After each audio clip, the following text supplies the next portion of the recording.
আমার সহজ সরলভাবে, আমি সহজ সরল মানুষ, সহজ সরলভাবে থাকতে ভালোবাসি। আমার অহংকার, তেজ, দম্ভ আমার একদম পছন্দ হয় না। নর্মাল জীবন ভগবান আমাদের দিয়েছে, মানে আমরা ভালোভাবে থাকবো, আনন্দ করব, সমাজে সবার সাথে হেসে খেলে কথা বলবো, মিলেমিশে থাকবো, এটাই জীবন, এইটাই থাকবে সারা জীবন। টাকা পয়সা, গয়না গাটি কিচ্ছু থাকবে না, সব পড়ে থাকবে, বাড়ি ঘরদোর সব পড়ে থাকবে, সব কিছু নিয়ে যাবো না আমরা। আমরা এসেছি খালি হাতে, যাবো খালি হাতে, তো কিছু নিয়ে যাবো না। তো সেই জন্য যতদিন আসছি যতদিন থাকবো, মানে হাসি হেসে খেলে আনন্দ করে সবার সাথে কথা বলবো, সবার সাথে মিশবো। হ্যাঁ, এইটাও সতর্ক থাকতে হবে, ভালো মন্দটা বুঝতে হবে। আমি প্রথমেই বললাম, ভালোটাও বুঝতে হবে, এখন খারাপটাও বুঝতে হবে। ভালোর সাথে ভালো, মানে ভালোটা তোমাকে নিতে হবে, খারাপটা তুমি নেবে না। খারাপটা তুমি অনুভব, মানে দেখবে শুনবে, খারাপ যখন হবে তুমি তার থেকে একটু দূরে থাকার চেষ্টা করবে। ঠিক আছে, চলো অনেক বেশি বকে ফেলেছি। তো আমার লাইফটা তোমরা কেমন হয়েছে তোমরা বলো। আমি আবারও আসবো,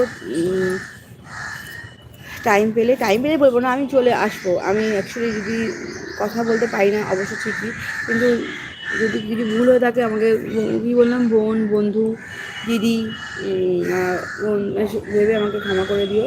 দেখো একটা হাঁস দেখাচ্ছি, কি সুন্দর হাঁসটা, এই দেখো, দেখেছো কি সুন্দর হাঁসটা, এটা হচ্ছে রাজহাঁস।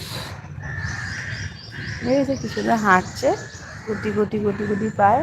এখানটা পুরো একদম একটা পার্ক, কি সুন্দর দেখো বন্ধুরা, এখানটা পরিবেশটা, সবাই বসে থাকে, আড্ডা মারে, সব এখানে সব অনেকে মর্নিং ওয়াক করতে আসে এখানে। সবাই কী করবে, বাচ্চারা, মানে মায়েরা সব, মানে গার্জেনরা যখন আসে তখন এখানে এসেই বসে থাকে। অতক্ষণ কি রাস্তা রাস্তা ঘোরা যায়? এখানে স্কুলের সামনে অনেকগুলো পার্ক আছে, যখন যে যেরকম পার্কে যায় সে সেরকম পার্কে যায়। আমার এই পার্কটা বেশি ভালো লাগে। আরও পার্ক, সব পার্কই এখানে সুন্দর, সব পার্কেই একটা করে পুকুর আছে, সুন্দর গাছপালায় ভর্তি আছে, কিন্তু এই পার্কে না গাছপালাটা এত বেশি, মানে গরমকাল পড়বে তো, গরমকাল পড়লে এই পার্কটা এত গাছপালা বেশি, একটু গরম হয়তো কমবে না, কিন্তু তবুও একটুখানি স্বস্তি হয়। কিন্তু অন্য পার্কে কী বলো তো বন্ধুরা, সবই আছে কিন্তু এখানে যেমন এতগুলো গাছপালা আছে, ও অন্য জায়গাতে, অন্য পার্কে না এত গাছপালা নেই বলে না, প্রচণ্ড রোদ্দুর, প্রচণ্ড তাপ, এই গরমে রোদ্রের তাপেতে পুরো গা হাত পা পুরো জলে। আর এই উপরে ছাউনিগুলো আছে বসার, অন্য পার্কে সেরকম অতটা নেই, তাই জন্য এই পার্কটা এত ভালো লাগে, এই পার্কটা এত আসি। চলো, তোমাদের কাছে আমার কী আর বলি আর, চলো, অনেক ভালো লাগলো তোমার সাথে কথা বলে। আশা করি আমাকেও তোমাদের ভালো লাগবে। আমাকে প্লিজ, আবারও বলছি, বারবার বলছি, আমি প্রথম ইউটিউবে, আমাকে প্লিজ তোমরা সবাই সাপোর্ট করো, সাবস্ক্রাইব করো, আমার পাশে থেকো, সাথে থেকো, আমাকে অনেক ভালোবাসা দিও। তোমাদেরকে সবাইকে অনেক ভালোবাসা রইলো, ছোট বড় গুরুজন সবাইকে অনেক অনেক ভালোবাসা রইলো।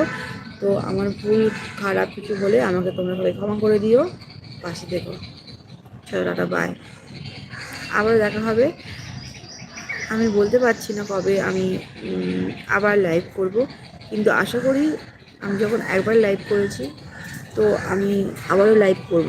অ্যাকচুয়ালি আমি জানতাম না যে এই 50-80, আমি জানতাম না যে আমার তো 80 খানা সাবস্ক্রাইবার হয়েছে, জানতাম না এইটুকুনি ছোট্ট সাবস্ক্রাইবারে 80 সাবস্ক্রাইবারে লাইভ করা যায় কি না।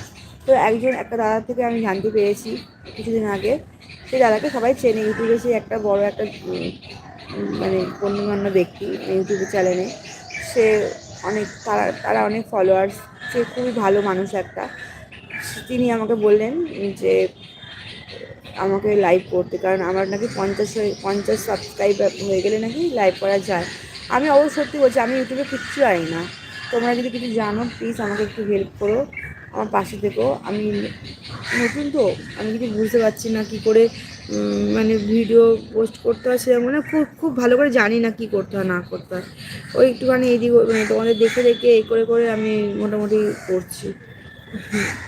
ঠিক আছে, চলো, একটা বাই, অফ হলাম। ঠিক আছে, তোমার সাথে কথা বলে খুবই ভালো লাগলো। আবারও আশা করি কথা বলবো, সাথে থাকবে, পাশে থাকবে। অফ হলাম, ঠিক আছে।